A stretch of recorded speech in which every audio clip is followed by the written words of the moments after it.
பொம்மி கொஞ்சம் பூஜை ஜாமான்லாம் எடுத்து வச்சிருமா. நான் எல்லாமே ரெடி பண்ணிட்டேன். கொஞ்சம் அங்கே எடுக்கிறதெல்லாம் கொஞ்சம் எடுத்து அங்கே ஸ்கூலு பக்கத்தில் வச்சிருமா. அதுக்கப்புறம் கண்மணி வீட்டிலேருந்து எல்லோரும் வர ஆரம்பிச்சிடுவாங்க.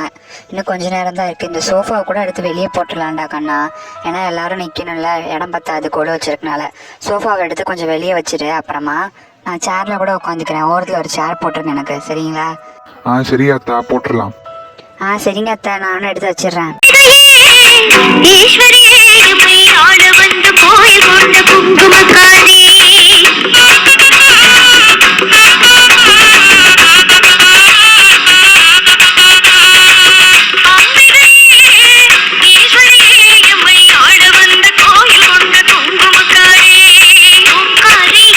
என்னங்க உங்க தம்பி பொண்டாட்டி இன்னும் வரவே இல்லை, கண்மணி கூட இன்னும் வரவே இல்லை, இன்னும் ஆளவே காணோம். பூஜை ஸ்டார்ட் பண்றதா இல்லையா?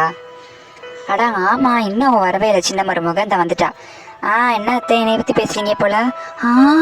என்ன அத்தை கொழு இவ்வளோ அழகா வச்சிருக்கீங்க, சூப்பரா இருக்குங்க அத்தை. என் கண்ணே பற்றம் போல இருக்கு. முதல்ல சுத்தி போடுங்க அத்தை. அம்மா அப்பா அத்தை வீட்டுல இருந்து எல்லாரும் வர ஆரம்பிச்சிட்டாங்கப்பா. கண்மணி அத்தையும் வர்றாங்க. ஓ அப்படியா, வந்து நெல்லு. வா வா வா கண்மணி வா. என்னன்னா உங்க வீட்டுல இவ்வளோ அழகா கோல வச்சிருக்கீங்க. போன வருஷம் நான் வைக்கும் போது கூட இவ்வளோ அழகா இல்லைண்ணா. இந்த வருஷம் நீங்க ரொம்ப அழகா வச்சிருக்கீங்கண்ணா. யாருன்னா உங்களுக்கு உதவி பண்ணது? போன வருஷம் நான் வச்சேன், இந்த வருஷம் யாரு உங்களுக்கு உதவி பண்ணது? எல்லாம் நம்ம ரோஜா குட்டி தான். அவ இல்லைனாலும் இந்த கோலெல்லாம் இவ்வளவு அழகா வைக்கவே முடியாது. அவ தான் நம்மளுக்கு உதவி பண்ணதே. ஓ சூப்பரா ரோஜா குட்டி. தேங்க்ஸ் அத்தை. வாங்க வாங்க சமந்தி. கண்மணி கொஞ்ச நேரம் கீழே உட்காரலாம்மா. குழந்தைய சுமந்துக்கிட்டு எப்படிமா நிக்கிற? காலெல்லாம் வலிக்காதா?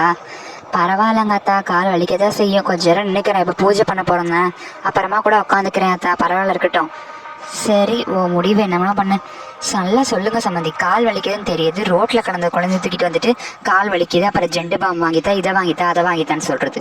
என் வீட்டை பார்த்தா என்ன பால்வாடி மாதிரி தெரியுதா? கண்ட குழந்தைய தூக்கிட்டு வந்துட்டு கை காலில் உடச்சிக்கிட்டு இதை வாங்கித்தா, அதை வாங்கித்தான்னு சொல்றது. கேட்டா வாங்கி தர வேண்டியதானே சம்மந்தி? உங்க வீட்டு மருமக தானே. நீங்க எப்படி சொன்னா எப்படி? கட்டி கொடுக்கும்போது பொண்ணு மாதிரி பாத்துக்கிறேன்றீங்க. அதுக்குன்ட்டு கண்ட குழந்தைய பார்த்துட்டு இருந்தா அதுக்கெல்லாம் நாங்கள் சாப்பாடு போட்டுட்டு இருக்க முடியுமா? போங்க சம்மந்தி. என்ன சம்மந்தி இப்படியெல்லாம் பேசுறீங்க? உங்களுக்கு கொஞ்சம் கூட விவஸ்தே இல்லை சம்மந்தி. பாப்பா கொஞ்சம் கீழே இறங்கி உட்காரு. கொஞ்சம் கூட விவஸ்தே இல்லை சம்மந்தி. இப்படி போய் பேசுறீங்களே. யாரை பார்த்துட்டு விவஸ்தை இல்லைன்ற? உனக்கும் உன் குடும்பத்துக்கு தாண்டி விவஸ்தை இல்லை. ரோட்டில் கிடக்கிறதெல்லாம் தூக்கிட்டு வர தானே உங்க குடும்ப வழக்கமே. யாரை பார்த்துடி ரோட்டில் கிடக்கிறத தூக்கிட்டு வரேன்னு சொல்கிற? உனக்கு தாண்டி விவஸ்தையே இல்லை. ஒரு உதவி செய்யணுன்ற தொண்டு எல்லாமே உனக்கு இல்லடி. என்னடி வாடி போடின்னு பேசுகிற? சரி சரி, நீங்கள் 2 பேரும் இப்போ சண்டை போடாதீங்க. முதல்ல நல்ல காரியமான பூஜையை முடிச்சிருவோம். ஆமாங்க, நீங்கள் சொல்கிறது கரெக்டு தான். அம்மா கொஞ்ச நேரம் பேசாமல் இருமா. அப்பா வந்திருந்தா இந்த கொஞ்சம் திட்டிருப்பாங்க. நீ கொஞ்ச நேரம் அமைதியாக இருமா, பேசாமல். அப்புறமா பேசிப்போம். திமுர் எடுத்து அலையிறியா? இரு பூஜை முடிஞ்சக்கு அப்புறம் நான் வச்சுக்கிறேன். பொம்மி வந்து கொஞ்சம் பூஜை பண்ணுமா. சரிங்க அத்தை.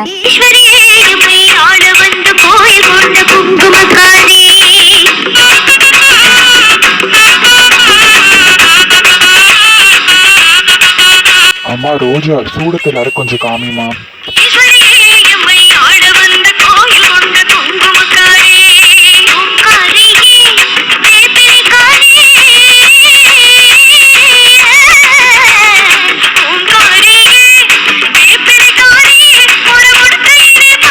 பூஜை முடிஞ்சுல, இனி உன்னை வச்சுக்கிறேன்டி.